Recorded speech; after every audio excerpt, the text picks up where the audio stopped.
It's so incredible being back here at Kingston University. I think it was about 12 to 13 years ago that I was here studying at this campus, Kingston Hill campus. And one of the very first lectures I had was in this building here. And what they did is they sat everyone in there, anyone who was studying business management, which is what I was doing. And they said, look to your left and look to your right. Only one of you is going to be here at the end of the third, fourth year. It was just a surreal experience being here. It was so much fun.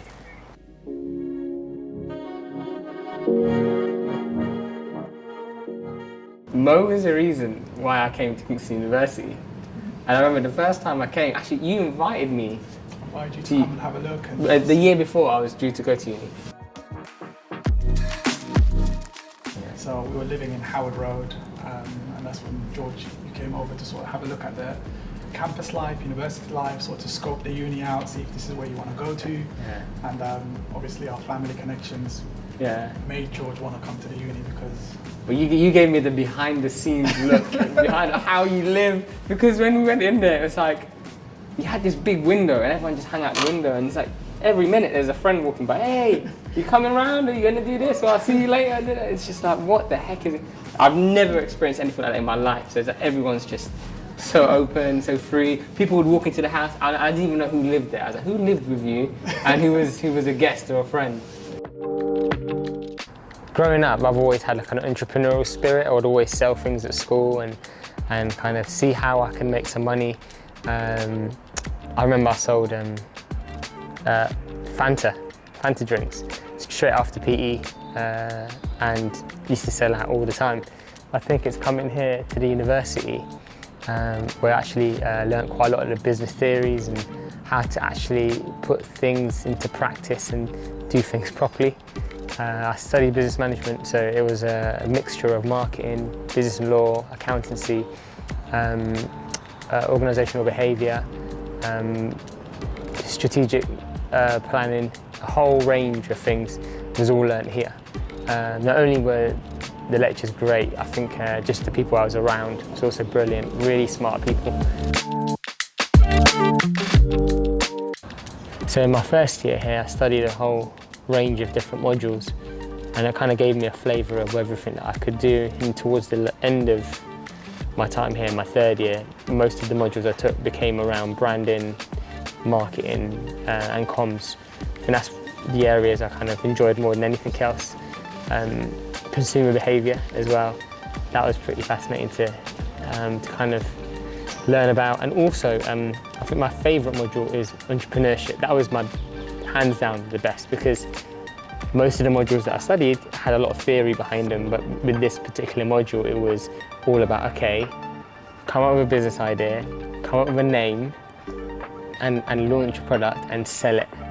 And that just got me going, and yeah, I was all over that, and kind of we did really well. We sold a lot of the products that we had, and we had to present on it after, and I think, yeah, out of every module I've ever done, that was the best. That was the most fun. It's incredible to be here with Juliana, because Juliana taught me, is the entrepreneurship module yes, we did together. Yeah. And that was hands down my favourite module. I'm not just saying that because Juliana's here. It was the one module where we actually got to put theory into practice. And yeah, just Juliana, I'd love to know what you thought of me as a student and just your experiences. I don't even know if you can remember, because it was so long ago. And I can remember it actually very well, George, because that's what makes my, my life better. And I wake up in the morning and seeing students like yourself coming back and then actually saying how successful they are, and the knowledge they got from the module we deliver made a real difference. I remember it was an entrepreneurship module, and it was one of the modules where we had cross-discipline students coming together in groups. Yeah. And I remember your business idea on that module, actually. No, you don't. I do. Oh God, what was it? It was, I believe it was a USB stick. Yes! with the company's information on it. And at that time, it was quite cool actually, because no one was doing it. Yeah. You know, USB just came out. They were like little things which hardly anyone using right now, but at that time they were really cool. Because most people had floppy disks. Yes. Yeah. Yeah. So, and I think, you know, I don't think students appreciate at the time of learning what happens and what skills they learn and sort of mindset. But when you graduate, you know, up and downs in life and in business, and then you kind of realise what the value it is. So I hope that's kind of reflection on your side. But I can't believe you even remember. I think it was, we called the company Infinite Solutions. I think I remember that. No, that's fine. No, I wasn't expecting to. Infinite Solutions, and we had these USB sticks. And it's funny because when we first got them, it was an easy sell. We're in the right marketplace, there's students everywhere. It's, hey, you're working on your device, on your computer. That's how I used to sell it to them. I say, hey, you're working on your module, how are you going to get it from one place to another? You need a USB. And that's how I used to sell it to them. Yeah. So by Christmas, we were just selling like crazy. But then after Christmas, I think a new USB came out, which was so much cheaper. So we struggled to sell. And it was just fascinating because it just shows you how the market can move so quickly. And 1 minute you're in demand and the next minute there's no more demand. There was one lesson you taught me and it served me very well in the first year. I don't know if you remember this, but Mo said to me at the first year, he's like, I have 2 sets of friends. Do you remember? Help me, can you tell? 2 sets of friends. Have the friends you play and party with and have the friends you study with. Do not mix the two up. Yeah. That was the best advice you ever gave me. So, and you're like, the ones that study, they want to be your friends, right? So just be friends with them, but do not mix the two. So then what I did is I found the kids who had their hands up and challenged the teacher, and I sat next to them and said, hey, you want to be friends? And no, I didn't say, hey, you want to be friends, but you know, like I kind of became friends with them. And they put me in their groups, right? So and in the first year, every module was group work, 40% was group work, so every module. So I went with them, and then they were like, okay, George, you do this bit, we'll do this bit, we'll do this bit. So I'll do my bit, they'll look at it and go, don't worry, George, we're gonna sort your bit out. I was like, okay. So I went into the exams with like 80%, 90%, 90%, 90% on every single module. So I literally had to get my name right and I passed the exam. For me, that experience came true, and I wish I had someone to tell me that at the time as well. But yeah, I had 2 separate groups. People that I would party with, people that I played sports with, and then people that I studied with. People that we had like, we used to go to the library together, do our assignments together, learn all these things. And I'm just happy you took on that knowledge and accepted the fact that, you can't mix the two. Can I ask you a question? Yeah. Do you think entrepreneurship can actually be learned, or it needs to be to have something in you and then learn a skill or attitudes or mindset? So what's your position on it? I think personally, I can only talk from a personal stance. I had the entrepreneurial spirit before I came to uni. I think it was coming to university and going, oh, this is what business is like, and this is how you structure it, and this is how you present, this is how you get investors and kind of come and support you. This is how you put a business plan together. So I learned all of the building blocks I needed to actually implement it in the real world. Because I think growing up, I was just more of a hustler, right? So I would sell sweets in the playground. I would, so I used to buy fizzy drinks and I used to sell them, right, for like 50p. Cool. Right, but then I realised the moment my peers did a sporting activity, so when they've done football or PE, if I sold it to them at that point, I could get away for selling it for £1 because there's no one else selling it, right? So I put the price up and I was just selling out. And then this is the weirdest one is there was a massive phase when everyone was into anime. They were into Dragon Ball Z.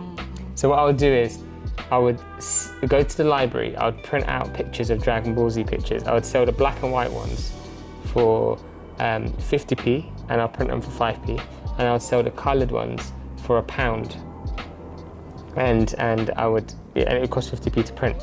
And then at one point I was like, right, I need to kind of take this venture to a bigger level. So I said to my mum, can you buy me an ink cartridge? Because I want to print it out. And she said to me, George, that's £70. Right? And I said, yeah, can you just buy it for me? She goes, if I buy you this, you're not getting any Christmas present. And I was like, fine, just buy it for me. I thought she was bluffing, right? And she was being genuine. I got no Christmas presents that year, right? So I spent the £70 and I just like printed out as many of these Dragon Ball Z pictures. But anyway, so it was really rough. I didn't really know what I was doing, and then all of a sudden I came here and I was taught structure. I was taught how to do it properly. I was taught stop rushing. Like I think the fact, before we even came up with the product and getting the product, we had to think about the name and the branding, and all these things was just so important. So yeah, to answer your question, the short answer to your question is, I think for me personally, the entrepreneurial spirit, I don't think you get it here. I think you come with it here. I'm sure some people might pick it up. I don't know, what your experience has been like with that? No, it's really interesting to hear. I mean, it's a mixture of all, but there's a lot of reflection from students saying that we're changing a mindset of students. Yeah. And as you're saying, adding a bit of a structure in a practical way that is now connects with the individual and where they want to be and try things out. But yeah.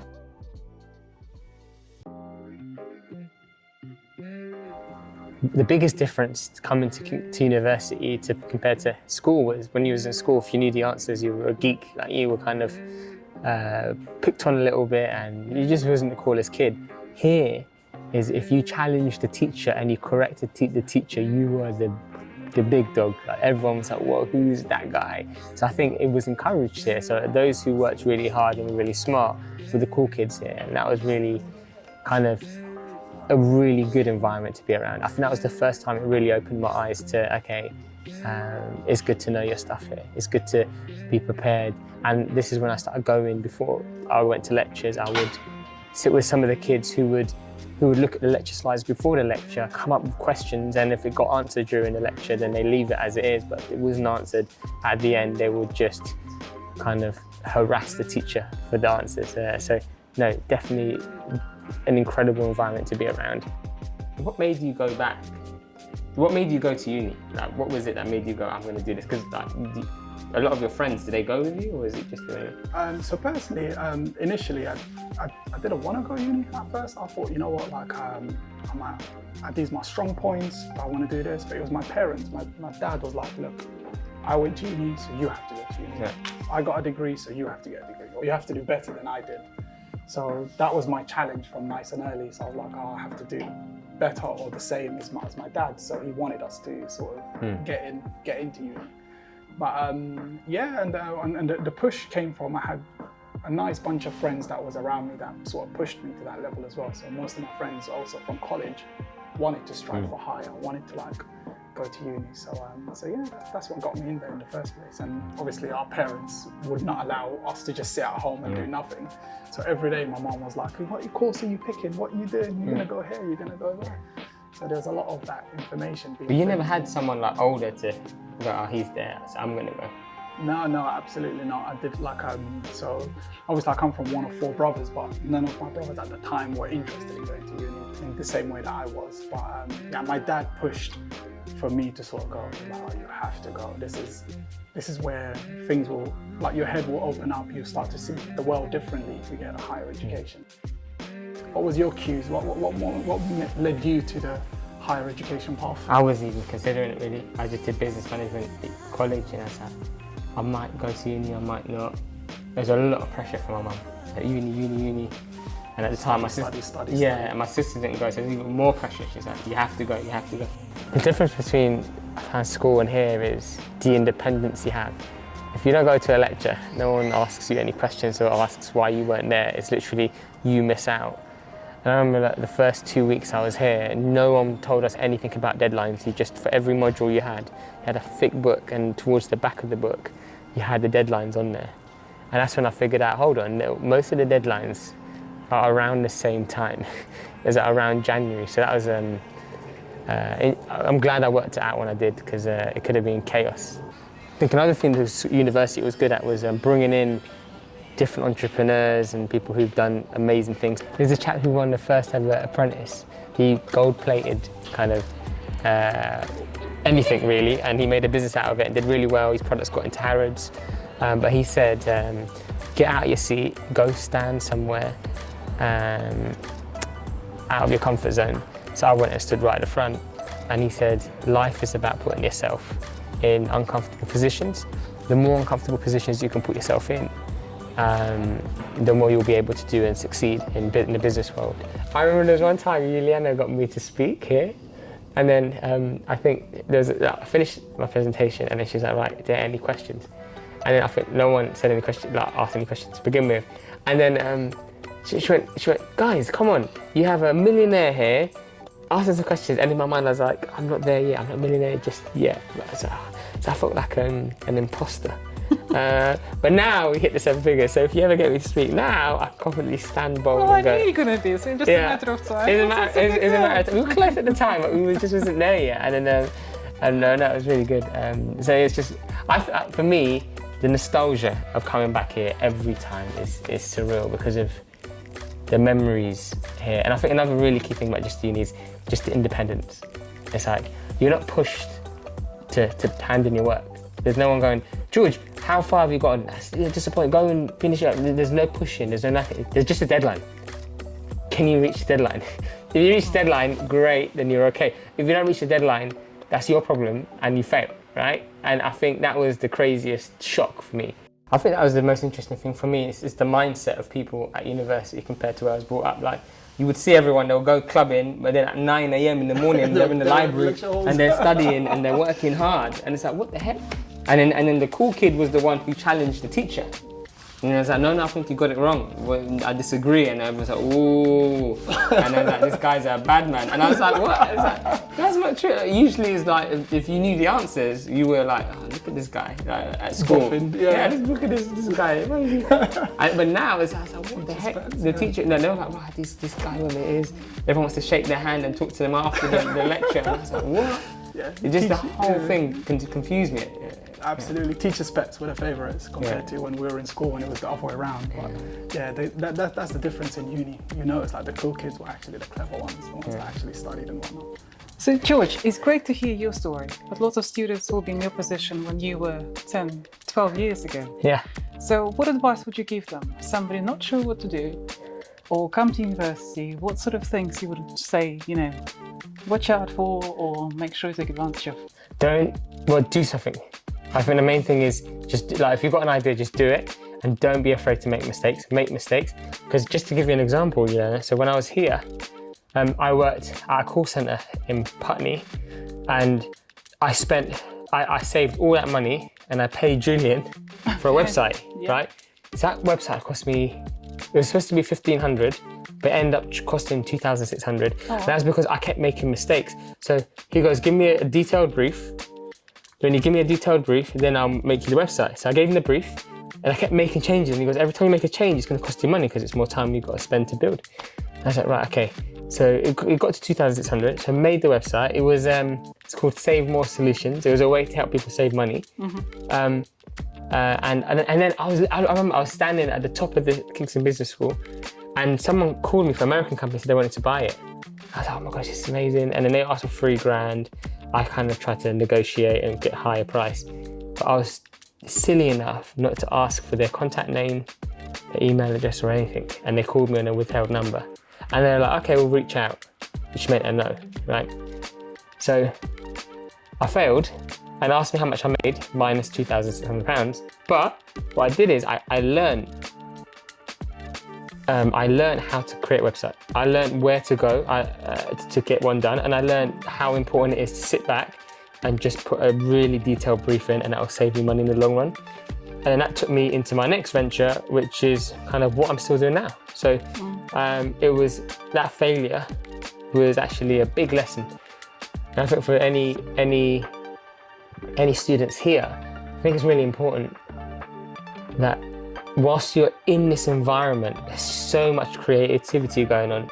There's so many ideas floating about. Do something, just try it. As stupid as it might sound, just put some money down and try it. Because you're in a really good environment and you've got people like you and others around who might be able to nurture and support and go, actually, why don't you take it in this direction or that direction? Where I grew up in Hackney, I think, out of the guy that I used to really hang out with, 2 people got more than 5 GCSEs. No. One of them was me. One of them was me, so the other was, I think, Marvin. We lived in the area, just you had to walk out on Lee Bank, go down the road, and then we got... And this was in Hackney way? It was Hackney, yeah. So meeting someone But having you there, who not only got more than 5 GCSEs, but you finished college and you was at university, was just a bit surreal. And you always need someone to go before you, right? And see, someone like me doing it. And then in this industry, in this environment. And what course did you study, George? What was your business management? This guy. Yeah. He knew where the money was. He studied business management. Yeah, I went into because I did business in college. I really enjoyed it, and then I thought, let me try it at university, business management. But I didn't know exactly what. But that's why my module was really good, because you looked at everything. You looked at finance, marketing, human resources, organizational behavior, strategic marketing planning. So there's a whole range of things. And you go, okay, I really don't like finance. Never do that again. Never do legal again. Go do business and law, get that out. And towards the end, it became marketing, consumer behavior, and that was it really. So that's quite cool, man. But I want to take it back a step. So the areas that we grew up in, so I grew up in Brixton, George grew up in Hackney, and not a lot of people sort of come out of those areas and do higher education. They all tend to sort of go into sports, go into entertainment or music. So those were the fields that were open to us at that time. And all our friends or people that we knew in those areas did music, did a lot of music, or went into sports. So seeing someone like George come with more than 5 GCSEs from where he's from, and to sort of go through all of that and achieve, it's an inspirational story for people growing up from that background, and to look back and be like, you know what, he made it out, so can I.